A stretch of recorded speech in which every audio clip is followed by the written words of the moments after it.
Hi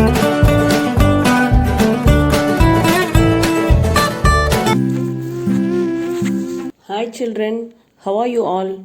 Hope all are safe and happy. Today we are going to learn about the next part of speech, verbs.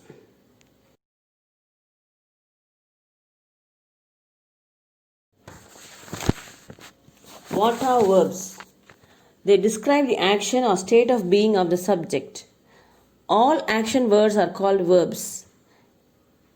It is very important since it gives meaning to the sentence. Some verbs work as helping verbs with main verbs. Example, children threw the ball. It shows the action, threw. I ride the motorcycle. Ride, it shows the action. Ride is the verb. State of being verbs do not describe an action. The action cannot be seen. Example, she feels happy. I am a boy. Feels, am, they are verbs. Verbs are divided into two, main verb or auxiliary verb. Words that actually show the action or activity of the subject are main verbs. Helping verbs, it gives more meaning to the main verb. They are called auxiliary verbs. Example, read, sleep, eat, run.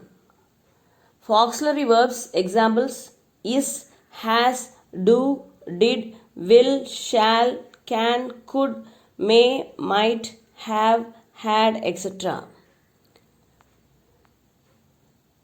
The sun shines. Raja ran fast. They give meaning and can stand alone, shines and ran. Whereas in auxiliary verbs, suppose you say he may. It is not complete. We don't understand the sentence, isn't it? Now look at the full sentence. He may come. Now you can understand. Here, may is the helping verb and come is the main verb. This makes sense. We are not sure whether he will come or not. So we say he may come. Next, we see the types of verbs, transitive and intransitive verbs. Transitive verbs are words that express an action with an object. They have an object after the verb. What is an object? When we use question words, whom, what, and we get an answer, then it is an object. Example, I teach English. Here the verb is teach. So when we ask a question, what do I teach? I teach English. So English is an object. They play football. Play is the verb here. What do they play? They play football. So football is an object. He threw the ball. What did he throw? He threw the ball. So the ball is the object and threw is the verb. I met Raja. Whom did I meet? Raja. Raja is the object here. So in a sentence, when an object is there after the verb, it is transitive verb. Intransitive verb. An intransitive verb does not take an object to complete its meaning. It doesn't have an object.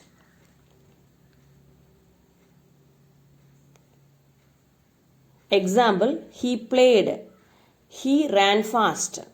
Played, ran. Both are intransitive verbs. The baby sleeps quietly. She smiles. I sleep at 10 p.m. So these are intransitive verbs. Next we'll move to another example. Neil played football. Neil played well. So do you understand the difference between these two sentences? In the first sentence, Neil played what? Neil played football. So we have football is the object there. So you get the answer for the question. So it is a transitive verb. Whereas in the sentence, Neil played well. Neil played what? You don't get an answer. Neil played whom? You don't get an answer. So it has no object. Hence, it is intransitive verb. She ate. She ate her breakfast. Now, in these two examples, you can see she ate itself gives the meaning, but there is no object in the sentence. Whereas, in the next sentence, she ate her breakfast. She ate what? Her breakfast.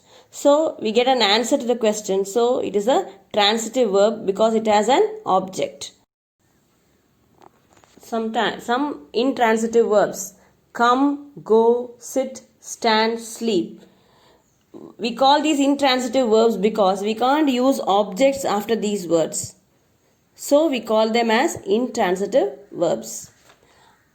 In some cases, some sentences have both indirect object and direct object. Example, Raja gave me a pencil. Here, gave is the verb. Gave whom? Gave me. So the answer me, you get it. So it is an indirect object. Then gave what? A pencil. So it is a direct object. So it has both indirect and direct object. So the sentence is the transitive. It contains the transitive verb. Now find whether they are transitive or intransitive verbs. So children, in simple words, when verbs are followed by objects, it is a transitive verb. Otherwise, it is intransitive. Hope you understood the lesson. Stay safe and happy. Thank you.